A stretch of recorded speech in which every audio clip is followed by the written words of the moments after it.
The city's proposed ban on mini alcohol bottles is moving to full city council. It cleared the finance committee with no recommendation.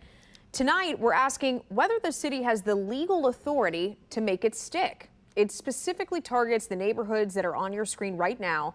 The city says the ordinance would prevent crime in these areas. Now, the meeting was standing room only. Business owners say they want a voice in the process. And Mayor Quinton Lucas says for him, this one hits close to home. The issue is policy closing the gap on allowing no more liquor stores. When you open the door for amount of liquor stores, that is the result we get. What I do know is being that 10-year-old boy who was walking by these types of spots, walking by a whole bunch of people doing nothing productive on a street corner right next to the liquor store. Can Kansas City actually pull this off legally? Betsy Webster has been digging into that question tonight.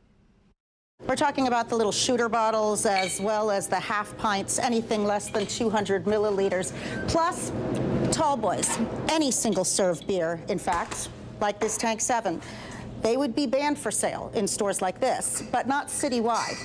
A law school professor who spent 10 years counseling mayors on economic development said it's on some shaky legal ground.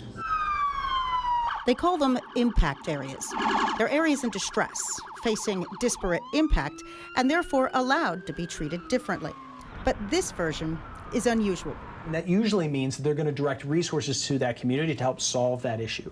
Normally, it doesn't mean that they're going to restrict economic activity in that area that the state already allows. He says that could lead to a legal challenge because Missouri law protects the sale of alcohol in its, quote, original packaging, with no reference to size.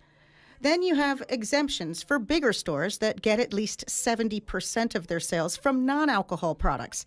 He said that's also a possible challenge. This seems like a likely legal fight for a policy that I don't think is going to be effective at preventing the very real public safety issue that they're trying to address. He said the city could instead focus on existing laws like loitering and open containers, but that would be impractical with the World Cup and its permissive alcohol rules coming up in less than 3 months. In Kansas City, Missouri, Betsy Webster, KCTV 5 News.